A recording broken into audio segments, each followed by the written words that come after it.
അസുഖങ്ങളും അപകടങ്ങളും മൂലം ആയിരക്കണക്കിന് ആളുകൾ അനുദിനം മരിക്കുന്നു. അതിന്റെ എത്രയോ മടങ്ങ് പേർക്ക് ഗൗരവമായ പരിക്കുകൾ സംഭവിക്കുന്നു. ശരിയായ പ്രഥമ ശുശ്രൂഷ ലഭിച്ചിരുന്നെങ്കിൽ ഇതിൽ വലിയൊരു ഭാഗം തടയുവാനോ തീവ്രത കുറയ്ക്കുവാനോ സാധിക്കുമായിരുന്നു.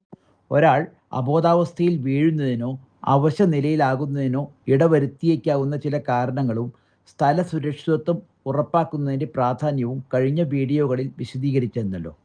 അവ കാണാത്തവർ അത് തീർച്ചയായും കാണണം. IMAയുടെ യൂട്യൂബ് ചാനലിൽ അവ ലഭ്യമാണ്.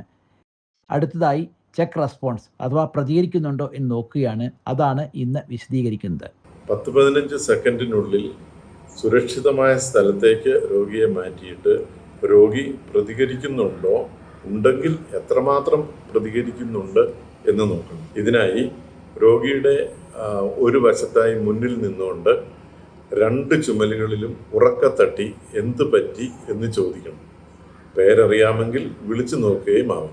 രോഗി അർത്ഥവത്തായി പ്രതികരിക്കുന്നുണ്ടോ എന്നും ശരിയായ രീതിയിൽ ശ്വാസോച്ഛ്വാസം ചെയ്യുന്നുണ്ടോ എന്നുമാണ് നമ്മൾ നിരീക്ഷിക്കേണ്ടത്.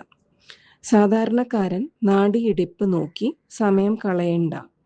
ആരോഗ്യ പ്രവർത്തകരും പരിശീലനം ലഭിച്ചവരും മാത്രം നാഡിയിടിപ്പ് നോക്കിയാൽ മതി. അത് എങ്ങനെയാണ് എന്ന് തുടർന്ന് വിശദീകരിക്കുന്നതായിരിക്കും. ശരീരഭാഗങ്ങൾ ചലിപ്പിക്കുക, കണ്ണുകൾ തുറക്കുക, ശബ്ദിക്കുക അല്ലെങ്കിൽ ശബ്ദിക്കാൻ ശ്രമിക്കുക എന്ന് ചെയ്യുന്നതിനെയാണ് അർത്ഥവത്തായി നമ്മൾ പ്രതികരിക്കുക എന്നതുകൊണ്ട് ഉദ്ദേശിക്കുന്നത്. ഒരു വ്യക്തിയുടെ പ്രതികരണ ശേഷി 4 തരത്തിലാകാം. A ഫോർ അലർട്ട് അഥവാ സാധാരണ രീതിയിൽ പ്രതികരിക്കുക. V വെർബൽ റെസ്പോൺസ് അഥവാ ശബ്ദത്തിന് പ്രതികരിക്കുക. പേര് പറയൂ. Raju. P for pain response അഥവാ വേദനയ്ക്ക് പ്രതികരിക്കുക.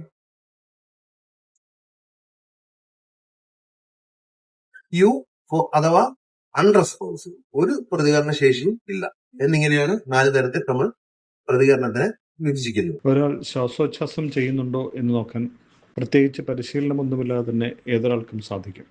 ശ്വാസോച്ഛ്വാസം ചെയ്യുമ്പോൾ നെഞ്ചും വയറും പൊങ്ങുകയും താഴുകയും ചെയ്യുമല്ലോ. നാഡിമിടിപ്പ് നോക്കുന്നതിന് പരിശീലനം ആവശ്യമായതിനാൽ സാധാരണക്കാരൻ അതിന് ഒരു അടിയന്തര ഘട്ടത്തിൽ പരിശ്രമിക്കേണ്ട. രോഗിയുടെ ഒരു വശത്തായി മുന്നിൽ നിന്നുകൊണ്ട് 2 ചുമലിലും ഉറക്കെ തട്ടി എന്തു പറ്റി എന്ന് ചോദിക്കണമെന്ന് പറഞ്ഞുവല്ലോ. ഇതിൽ ഓരോ വാക്കും പ്രധാനപ്പെട്ടതാണ്. ഏതെങ്കിലും ഒരു വശത്തായി മുന്നിലായാണ് രക്ഷാപ്രവർത്തകൻ നിൽക്കേണ്ടത്. രോഗി കണ്ണു തുറന്നാൽ കാണുവാൻ കഴിയണം. തലഭാഗത്താണ് നിൽക്കുന്നതെങ്കിൽ രോഗി തലതിരിക്കുമ്പോൾ കഴുത്തിലെ കശേരുക്കൾക്ക് പരിക്ക് പറ്റുവാൻ ഇടയുണ്ട്. ശരീരത്തിന്റെ 2 ഭാഗത്തും തട്ടി വിളിക്കുക എന്നതും വളരെ പ്രധാനമാണ്. പക്ഷാഘാതം അഥവാ സ്ട്രോക്ക് വന്ന ഒരു രോഗിയാണെങ്കിൽ ശരീരത്തിന്റെ ഒരു ഭാഗത്ത് സെൻസേഷൻ അഥവാ സ്പർശന ശക്തി ഉണ്ടായിക്കൊള്ളണമെന്നില്ല. അതുകൊണ്ട് ആ ഭാഗത്ത് തട്ടിയാണ് നമ്മൾ വിളിക്കുന്നതെങ്കിൽ രോഗി പ്രതികരിച്ചോളണമെന്നില്ല എന്നുള്ളത് നമ്മൾ ഓർക്കണം. രോഗിയെ കുലുക്കി വിളിക്കരുത്. ഒരു പക്ഷേ വീഴ്ചയിൽ നട്ടെല്ലിന് ക്ഷതം പറ്റിയിരിക്കാം. കുലുക്കി വിളിക്കുമ്പോൾ ഇത് കൂടുതലാകാം. നട്ടെല്ലിലൂടെ പോകുന്ന സുഷുമ്നാ കാണ്ഡത്തിന് പരിക്കു പറ്റാം. അരയുടെ ഭാഗത്ത് പരിക്കു പറ്റിയാൽ 2 കാലുകളും തളർന്നു പോകും. ഇതിനെ പാരാപ്ലീജിയ എന്ന് പറയും. ഒരു അബോധാവസ്ഥയിലുള്ള രോഗിയെ ഒരു കാരണവശാലും നമ്മൾ തല കുലുക്കിക്കൊണ്ട് പ്രതികരിക്കുന്നുണ്ടോ എന്ന് നോക്കാൻ പാടില്ല. കാരണം സുഷുമ്നാനാഡി ഈ കഴുത്തിൽ കൂടെയും പോകുന്നുണ്ട്. അങ്ങനെ നമ്മൾ കഴുത്ത് കുലുക്കി പ്രതികരിക്കുന്നുണ്ടോ നോക്കുന്നത് വെച്ച് നമ്മൾ സുഷുമ്നാനാഡിക്ക് ക്ഷതമുണ്ടാക്കാനുള്ള സാധ്യതയുണ്ട്. അങ്ങനെ വന്നു കഴിഞ്ഞാൽ 2 കൈകളും 2 കാലുകളും തളർന്നു പോകാനുള്ള സാധ്യതയുണ്ട്. അതിനെ ക്വാഡ്രിപ്ലേജിയ എന്നാണ് പറയുന്നത്. Do no harm. Check response അഥവാ പ്രതികരണശേഷി നോക്കുന്നതിനു വേണ്ടി 10 സെക്കൻഡിൽ കുറവായ സമയമേ ചെലവഴിക്കാവൂ. പ്രതികരിക്കുന്നുണ്ട്, ശ്വാസോച്ഛ്വാസമുണ്ട് എങ്കിൽ രോഗിയുടെ സ്ഥിതി അത്ര ഗൗരവമല്ല എന്ന് അനുമാനിക്കാം. ഒരുപക്ഷെ മോഹാലസ്യമാവാം, രക്തത്തിലെ പഞ്ചസാര കുറഞ്ഞതുമാകാം.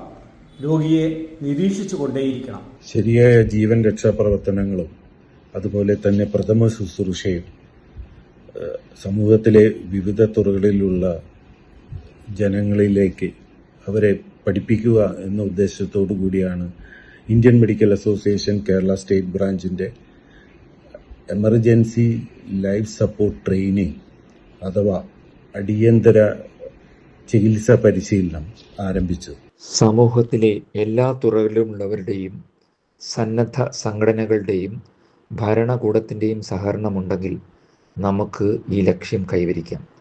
നമുക്കൊരുമിച്ച് പ്രവർത്തിക്കാം. ഇതിനായി IMA തയ്യാറാക്കുന്ന പുസ്തകങ്ങളും വീഡിയോകളും കഴിയുന്നത്ര ആളുകളിൽ എത്തിക്കുമല്ലോ. ഓരോ പൗരനും ഒരു ജീവൻ രക്ഷാപ്രവർത്തകൻ. പരിശ്രമിക്കാം, നമുക്കൊന്നായി. യാതൊരു പ്രതികരണവുമില്ല, ശ്വാസോച്ഛ്വാസവും ഇല്ലെങ്കിൽ ഒരു പക്ഷേ ഹൃദയസ്തംഭനമാകാം. ഈ സമയത്ത് നെഞ്ചമർത്തൽ ഉടൻ തന്നെ ആരംഭിക്കണം. അതിനു മുമ്പായി കൂടുതൽ ആൾക്കാരെ വിളിച്ചു വരുത്തണം. Call for help. അതിനെക്കുറിച്ച് നമുക്ക് അടുത്ത വീഡിയോയിൽ പറയാം.